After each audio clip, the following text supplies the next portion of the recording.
Okay, so let's get one thing straight. This isn't just a story about a famine. No, this is a high-stakes psychological thriller. It's a global crisis that zeroes in and becomes intensely personal. We're talking about guilt, power, and a hidden divine plan that pits brother against brother, nation against nation, and a family against its own dark, buried past. It all starts with silence. The sky just closes up, and the entire world withers. This one sentence, right here, sets the stage for a 7-year nightmare. It's an epic, foreboding crisis that is going to test the very soul of a generation. So, the world's desperation creates this unbelievable contrast. On one side, you have a starving planet, and on the other, a single, impossibly prepared nation, all thanks to the foresight of one man. And this contrast is everything. I mean, while families in Egypt were breaking open their own grain stores only to find them swarming with vermin and rot, Joseph's foresight had turned the entire nation into the world's only lifeline. The royal storehouses were immaculate, filled to the absolute brim, a shining beacon of hope in a dying world. The situation just deteriorated with terrifying speed. The first year, the rains just stopped. Simple as that. By the second year, Egypt's own people were getting desperate. And by the third, the whole world was on the move. A massive migration of the hungry, all heading toward one single man, Joseph. All right, now this is where the global crisis becomes deeply, deeply personal. For one family, this is no longer about just buying food. It's a journey fueled by desperation, a secret promise, and a past that absolutely refuses to stay buried. Joseph sets up this ironclad system. Now, on the surface, sure, it looks like it's all about control. But the real reason is so much more personal. This is an act of surveillance. He's setting a trap.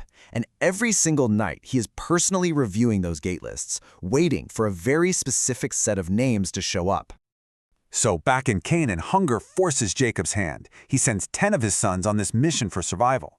But he keeps Benjamin, his youngest, his last son from his beloved wife Rachel, right by his side. He is terrified of losing him too. He has absolutely no idea he's sending the others straight into the hands of the very brother they betrayed all those years ago. On their way, the brothers make this solemn vow. It's like something straight out of a shonen anime, this epic promise. They're going to find Joseph, they're going to redeem him, fight for him, even die for him. The tragic irony here, they're about to stand face to face with the very man they swore to save, and they won't even recognize him. And this brings us to the confrontation. 10 brothers, haunted by what they did, come face to face with the second most powerful man in the entire world. A figure so authoritative, so magnificent, he is completely unrecognizable. Just like their father warned them to, they split up, entering through 10 different gates to avoid suspicion. And just like that, snap, Joseph's trap is sprung. 10 names on 10 different lists, all delivered to him that evening. He gives the order, shut down every single granary but one. It's time to bring them in. So they're brought before him. He's on his throne, dressed in royal clothes, his expression completely unreadable. They bow low, totally intimidated. And his first words, they aren't a greeting. No, they're a piercing accusation designed to put them on the defensive right away and see what truths come spilling out. In their defenses, well, it's a mess. In their attempt to prove they're honest, their guilt just pours out. They mention the missing 12th brother, and then, in this devastating slip, they admit they were searching for him in the district where enslaved outsiders often end up. They just revealed the very secret Joseph was testing for. Now, what's really fascinating is how this verbal sparring match suddenly escalates into a stunning display of physical power. This is where the story takes a wild turn, revealing a hidden truth that none of them, not even Joseph's own men, could have possibly seen coming. Joseph condemns Simeon to stay behind in Egypt as a hostage, and to enforce this order, he calls on 70 of Pharaoh's strongest, most elite warriors. That's right, 70 men step forward to restrain a single person. The odds seem pretty overwhelming. But Simeon is not an ordinary man. In a moment of just raw power, he unleashes a scream so terrifying it echoes through the entire court. The sound alone shatters the soldiers' courage. They scramble for their lives, and the whole court is thrown into absolute chaos. And then, through all that chaos, a small figure steps forward. It's Joseph's young son, Manasseh. He's just a kid, but he is small, fierce and completely calm as he walks toward the powerful man who just terrified an entire unit of royal guards. Manasseh strikes Simeon with a single, stunning blow to the back of the neck, and the giant is subdued instantly. In that moment, Simeon doesn't feel an Egyptian strike. He recognizes that power. He turns to his brothers and says it out loud.